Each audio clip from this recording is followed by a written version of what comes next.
Herkese iyi bir gün diliyorum. Ve bu sınıfı basıyorum efendim. Kimya için geldim.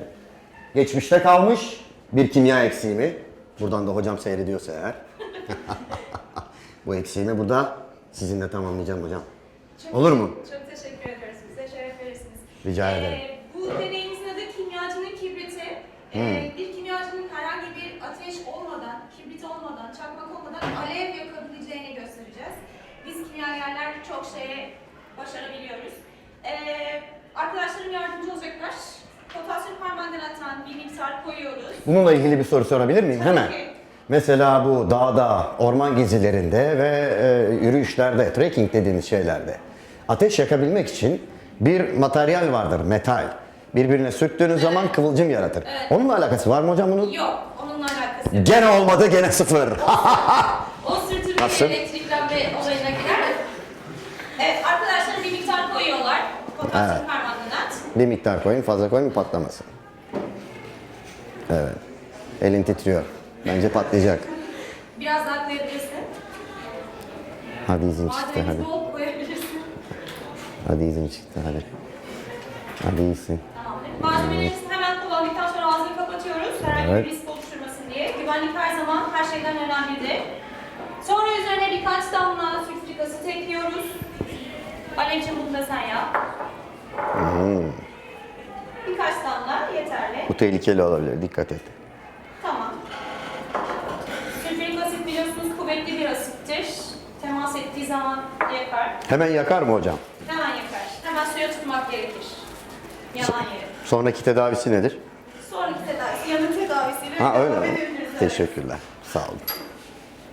Bir miktar pamuğu alkole batıracağız. Bunu da siz yapar mısınız? Tabii.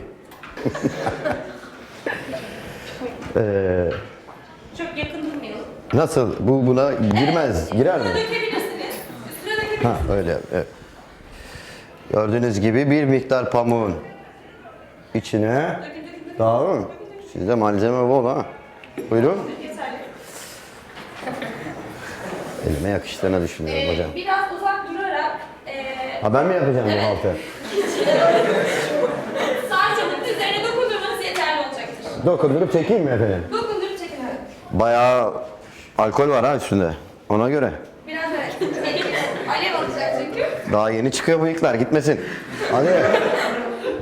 Hoppala! Hop sihirbaz gibi oldum lan. Evet, böylece ateşimizi yapmış bulunuyoruz. Şu garip grup havada uçuşan şeylerin sebebi bu mu hocam? Şimdi bunların ismi ne oluyor? Onlar yanan partiküller. Yanan partiküller. Evet. Kül adını verdiğimiz bir şeye de benziyor olabilirler mi şu an mesela bir? Evet, Bakınız. olabilir. Hemen sizin ateşiniz sönmeden Ateşim sonra. bir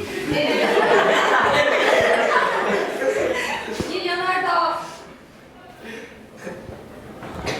nasıl yanar onu da görelim.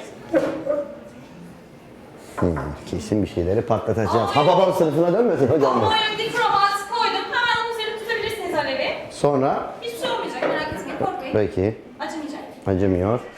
Tamam, çekebilirsiniz. Çekiyorum. Ve yanardağımız başladı faaliyete. Biz onu alabiliriz. Her türlü yanıyorum ben şu an zaten. Orada alkol vardı hocam. Her yer yanıyor hocam. Şöyle alalım. Bu güzelmiş lan. Bak. Hocam bunlardan eve alabiliyor muyuz? Bu güzelmiş çünkü bak. Evet, bu da bir yanardağ. Maketi gibi düşünelim. Bence güzelmiş. Bu yok neydi adı? Amonyum dikromat. Satın alabiliyor muyuz? Alabilirsiniz. Yani nereden bulabiliyoruz mesela bu amonyum şeyini? Kimyasal malzeme. Amonyum neydi? Amonyum dikromat. Dikromat. Şey nedir? Kısaltılmışız. Yani NH4CR2O7. Siz sınıf olarak başarılı bir sınıf mısınız kimya konusunda arkadaşlar? Çok iyi oldu. Çok. Benim öğrencilerim her zaman çok gayretliler. Kimyayı da seviyorlar. Not ortalamanız nedir? Sen kaç aldın son sınavdan? 71 maşallah iyi. 71 benim için büyük rakamdı okulda. 71 iyi bir rakam. Hocam böyle spontan sorular soruyor mu öğrencilerinize? Kızmıyorsunuz değil mi? Yok ne demek estağfurullah. Rica ederim. Hepsi pırıl pırıl sormak istiyorum. Hepimiz sizi çok seviyoruz. Sağ olun, teşekkürler. Başka deney? Başka deney yapalım. Hemen. Yapalım, bir tane daha yapalım. Bir tane daha yapalım. Sodyum patlaması deneyini hatırlıyor muyuz? 9. sınıfta. İlla patlatacağız. İlla Metaller bir patlatacağız. A grubu elementleri su buharıyla temas ettikleri zaman ne yapıyordu? Patlıyordu. Evet, bunun içerisine bir parça sodyum atacağım.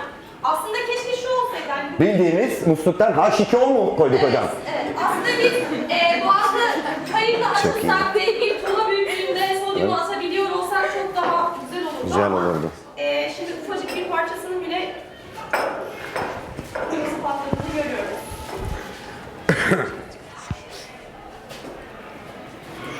Ben renginden girmek zorundayım çünkü metaller ciltle temas ettiği zaman tahriş edici özelliği vardır.